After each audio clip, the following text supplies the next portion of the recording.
আমার নবী ইয়াতীম নবী রে, যেই নবীর জন্মের পর বাবার স্নেহ পায় নাই, মায়ের আদর পায় নাই, আমার নবীর একা পাইয়া কাফিরের গোষ্ঠী সব সবাই নবীকে ডিস্টার্ব করত।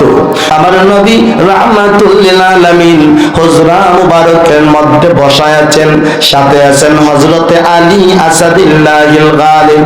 আমার নবী কাঁদে, আলী আজকে মনে হয় জীবনের শেষ রাত্র। আমার নবীর সাহাবী হযরতে আলী আসাদুল্লাহিল গালিব তিনি ডেকে ডেকে বলেন, ইয়া রাসূলুল্লাহ, ইয়া হাবিবাল্লাহ, আপনার নবী রাহমাতুল লিল আলামিন যদি দুনিয়ার জমিনে না থাকেন গো, আপনার গুনাহগার উম্মতদেরকে জান্নাতের রাস্তা কে দেখাবে? আপনার গুনাহগার উম্মতদেরকে আল্লাহর সাথে কে পরিচয় করায়া দেবে? হুজুর আপনার পায়ে ধরে দুইটা কথা বলি গো, আপনার নবী আমার কথা ফিরাইয়া দেবেন না।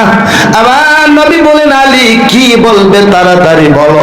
হযরত আলী বলেন, ইয়া রাসূলুল্লাহ, ইয়া হাবিবাল্লাহ, আপনার দুইটা পায়ে ধরে হাতে ধরে বলি, কাফেররা শুধু আপনাকে হত্যা করার জন্য টার্গেট করেছে। নবী গো, আপনাকে তারা হত্যা করতে পারলে তাদের মিশনটা সাকসেসফুল হয়ে যাবে, আর কোনো ব্যথা তাদের মাথায় থাকবে না। ইয়া রাসূলুল্লাহ, আমি আলী আপনার কাছে ভিক্ষা চাই। কাফিরেরা আপনাকে হত্যা করার জন্য আপনার সমস্ত হুজরা মুবারকের চতুর্দিকে দাঁড়ায় আছে। কিছু সময়ের ভিতরে তারা আপনার ঘরের ভিতরে প্রবেশ করবে। নবী গো, আপনি যখন ঘুমের মধ্যে থাকবেন, ঘুমের মধ্যে তারা জবাই করে দিবে। আপনার পায়ে ধরি আপনি, আমি আলীকে আপনার বিছানার মধ্যে শুয়াইয়া আপনার কম্বল দিয়ে আমার চেহারা ডাইকা চলে যান। নবী গো, আপনাকে না পাইয়া কাফেরেরা আমার দিকে তীর চালাবে, আমার গলার মধ্যে ছুরি চালাবে। আমার নবী বলেন, সাহাবী রে, এত বড় কাজ আমি নবী করতে পারবো না। আলী বলেন, ইয়া রাসূলুল্লাহ, আপনার আল্লাহর কসম লাগে, নবী গো, আপনি যদি না থাকেন ইসলাম দুনিয়াতে থাকবি না। ইয়া রাসূলুল্লাহ, ইয়া হাবিবাল্লাহ, আপনার দুইটা পায়ে ধরি আপনি বের হয়ে যান। আমার নবী রাহমাতুল লিল আলামিন এক মুষ্টি মাটি হাতের মধ্যে নিয়ে নবীজি ফুঁক দিয়ে ছুঁড়ে মারলেন। রাব্বুল আলামিন নবীকে বের হয়ে যাওয়ার একটা ব্যবস্থা করে দিলেন। আমার নবী মদিনায় চলে গেলেন। অনেক দিন পর হযরতে আলী আসাদুল্লাহিল গালিবকে আমার নবী একটা প্রশ্ন করলেন, আলী রে, আজকে তোকে প্রশ্ন করতে মন চাইতেছে। আলী বলেন, ইয়া রাসূলুল্লাহ, কি প্রশ্ন করবেন?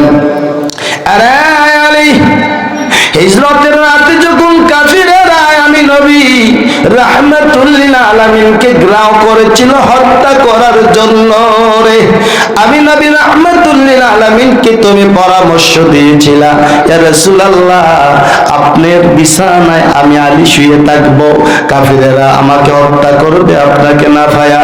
আমার নবী বলে, আলী রে, তুমি যখন আমার বিছানার মধ্যে শুয়েছিলা, কাফেররা যদি আমাকে না পায়া তুমি আলীর গলায় ছুরি চালাইয়া দিত রে।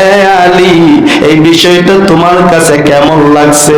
কিভাবে তুমি সহ্য করতা? হযরত আলী জবাব দিলেন, ইয়া রাসূলুল্লাহ, ইয়া হাবিবাল্লাহ, আপনার বিছানায় শুয়েছিলাম গো, মনের মধ্যে বিশাল বড় একটা আশা লইয়া। আমার নবী বলে, আলী রে, কি আশা নিয়ে আমার বিছানায় শুয়েছিলা? হযরত আলী বলেন, হুজুর, আপনার বিছানায় বুক ভরা আশা লইয়া শুয়েছিলাম, আপনাকে না পাইয়া কাফিরের গোষ্ঠীরা আমি আলীর গলায় ছুরি লাগাবে গো। হাসরের মাঠ যেদিন কায়েম হবে, আল্লাহ রাব্বুল আলামিনের সামনে দাঁড়াইয়া বলবো, মাওলাদ, আপনার বন্ধুর জন্য দুনিয়াতে আর কিছু দিতে পারি নাই, আপনার বন্ধুর বদলা আমি আমার জীবনটা দিয়ে এসেছি। জোরে বলুন সুবহানাল্লাহ। ইয়া রাসূলুল্লাহ, এরকম একটা বুক ভরা আশা নিয়ে শুয়েছিলাম, কিন্তু আশাটা তো পূরণ হইল না। রাসূল বললেন, তাই নাকি? আলী আরেকটা কথা বললেন, ইয়া রাসূলুল্লাহ, আপনি আমাকে প্রশ্ন করতেছেন, আমি যে আপনার বিছানায় শুইলাম, আমার কি ভয় করলো না? নবী গো, আমি আলী যদি আপনার বদলা আমার জীবনটা না দিতে পারি, তাহলে আপনাকে কেমন ভালোবাসা দিলাম। জুড়ে কান সুবহানাল্লাহ।